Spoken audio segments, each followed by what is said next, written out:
அனைவருக்கும் வணக்கம். அதாவது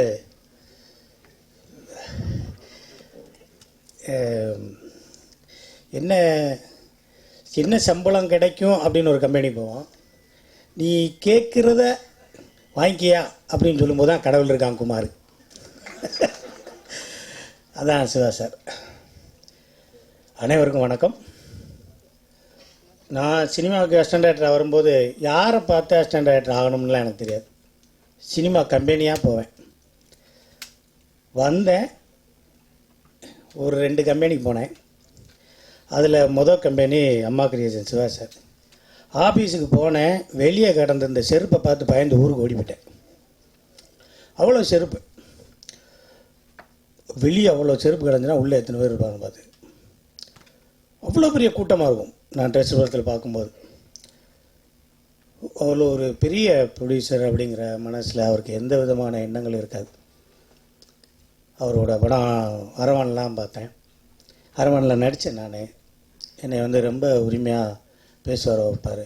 எனக்கு ஒரு தயாரிப்பாளர் தெரியும் அப்படின்னா எனக்கு ஒரு 4 கம்பெனி வந்து நான் எப்போ போனாலும் சரி, அமாவாசைனாலும் சரி, ஒரு நல்ல நாளாக இருந்தாலும் சரி, பிறந்த நாளாக இருந்தாலும் சரி, எங்கேயா போய் காசு வாங்கணும்னா முரளி சார்கிட்ட போவேன் ஆஃபீஸுக்கு. வாப்பிலே அப்படிம்பார். நான் போய் சொல்லுவேன் எனக்கு பிறந்த நாள்னு. அவர் 1000 ரூபா கொடுப்பார். அப்போ நான் சிவச்சேரி பிச்சை சார்கிட்ட போய் அங்கிட்டு ஊருக்கு போகணும் சார் அப்படிம்பேன். நேற்று புளிக்கு இவங்க 2 பேரும் சந்திச்சாங்கன்னா என் கூட்டு வெளிப்பட்டுரும். அப்புறம் சிவச்சேரி பிச்சை தான் சீனிவாசன் சார் பேசிட்டு போனார். அப்புறம் முரளி சார், எனக்கு அம்மா கிரியேஷன் சிவா சார், இப்படி எல்லா கம்பெனியில் வந்து எனக்கு ரொம்ப பரிச்சயமானவர்கள். ஆனால் பட் இந்த படம் வந்து எனக்கு ஒரு நல்ல படம். அந்த ராஜேஷ் சாரோட நான் ஒர்க் பண்ணணும்னு நினச்சேன், ஜிவி சாரோட ஒர்க் பண்ணணும்னு நினச்சேன். பட்டு எல்லாமே இதில் நடந்திருக்கு. உண்மையிலே கடவுள் இருக்கான் குமார் அப்படி தான் நான் சொல்லுவேன். சார் வந்து பயங்கர கிஃப்டட், இதுதான் நான் இங்கே சொல்லுவேன்.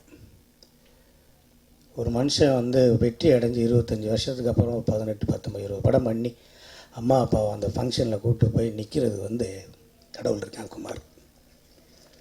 இதை விட ஒரு பெரிய வெற்றி அதெல்லாம் கிடைக்காது. இது மாதிரியெல்லாம் ஒன்றுமே கிடைக்காது sir. You are blessed, gift. உண்மையில்லை சார். இது நீங்கள் கண்ணை மூடி ஒரு 5 நிமிஷம் வச்சு பாருங்கள். Super sir.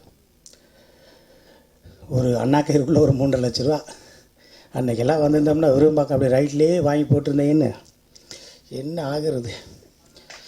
நான்லாம் வாடகையே கொடுத்துருக்க மாட்டேன். அப்படியே சார் ஆஃபீஸில் டீ காப்பி வாங்கி கொடுத்துட்டு அப்படியே செட்டில் ஆகிருக்கலாம். 3 லட்ச ரூபாய்க்குள்ள எவ்வளவு இருக்குது. எனக்கு தெரிஞ்ச ஒரு ப்ரொடியூசரோட விஷயத்தை மட்டும் பேசிட்டு அப்படியே உட்காந்துறேன். நிறைய பேர் இருக்கீங்க. இதே மாதிரி தான் ஒரு அப்பா அம்மா 10 லட்ச ரூபா ஒரு ப்ரொடியூசர் கொடுத்தாரு. படம் எடுக்கணும்னு வந்தார். 15 நாளில் படமே எடுக்கல. 10 லட்ச ரூபா காலி. ஆஃபீஸை வேறு காலி பண்ணுறாங்க. அப்போ 10 லட்ச ரூபா கொடுத்த மகனுக்கு அப்பா வந்து அப்பாவும் அம்மாவும் போய் கேட்குறாங்க. ப்ரொடியூசர் நிற்கிறாரு. ப்ரொடியூசருக்கு பின்னாடி ஆஃபீஸை காலி பண்ணிட்டு போயிட்டு இருக்காங்க. 10 லட்ச ரூபா எப்படா செலவச்சேன்? 10 லட்ச ரூபா எப்படா செலவச்சேன்? படமே எடுக்கல, எப்படா 10 லட்ச ரூபா? அமைதியாக இருக்காரு. சொல்கிறா என்னடா 10 லட்ச ரூபா? சேர தூக்கிட்டு போகிறாங்க. சொல்கிறா 10 லட்ச ரூபாடா என்னடா? இது நடந்து 30 வருஷத்துக்கு முன்னாடி.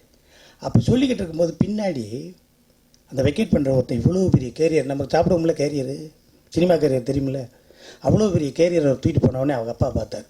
நான் உங்ககிட்ட கேட்டது தப்புப்பா, இப்போ தெரியுது இந்த 10 லட்ச ரூபா எப்படி போச்சு 10 நாளில். புரியுங்களா உங்களுக்கு? எந்த ஊரில் எல்லாமே சாப்பாடு வேறு, வேலை வேறு. பட் இங்கே தான் எல்லாமே இருக்குது.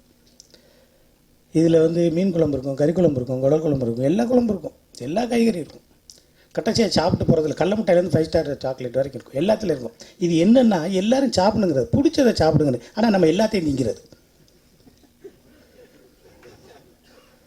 ஸோ இந்த கடவுள் இருக்கான் குமார், ராஜேஷ் சாருக்கு, ஜி பிரகாஷ் சாருக்கு, அதுக்கப்புறம் என் தம்பி அவருக்கு, உங்களுக்கு பேர் வேணுமா உங்களுக்கு? நீங்கள் யார், எவ்வளோ பெரிய ஆள்? அவருக்கு இந்த படத்தில் வேலை பார்த்த அத்தனை பேருக்கும், தம்பி ரோபோ சங்கர் எல்லாத்துக்கும் வந்து படம் ஒரு பெரிய வெற்றி படமாக, ஒரு சந்தோஷமான படமாக, இதுக்கப்புறம் நிறையா படங்கள் எடுத்துகிட்டு இருக்காரு. ஸோ எல்லா படமும் அவருக்கு பெரிய வெற்றி படமாக அமையணும். அது எல்லாரோட ஆசீர்வாதம் இருக்குது. குறிப்பாக அவங்க அப்பா அம்மாவோட ஆசீர்வாதம் அவங்களுக்கு ரொம்ப இருக்குது. ஸோ அனைவருக்கும் வாழ்த்துக்கள். சார் இந்த படத்தில் வாய்ப்பு கொடுத்த சிவா சாருக்கும் ஜோய் சாருக்கும் அப்புறம் ராஜேஷ் சாருக்கும் ஜி சார் எல்லாத்துக்கும் என்னோட நன்றி. மிகச்சிறந்த ஒரு அம்மா கிரியேஷன்ஸ் மிகச்சிறந்த ஒரு நிறுவனமாக, எல்லாருக்கும் வாழ்க்கை கொடுக்குற ஒரு நிறுவனமாக, ஒரு ஆசீர்வதிக்கப்பட்ட நிறுவனமாக இருக்கும் அப்படின்னு சொல்லிக்கிட்டு இந்த வாய்ப்புக்கு நன்றி உரிய. ஏதாவது யார் பேராவது நான் சொல்லாமல் இருந்தால் ஏதாவது பேசுகிறேன் தப்பாக பேசினா மனுஷங்க. நன்றி, வணக்கம்.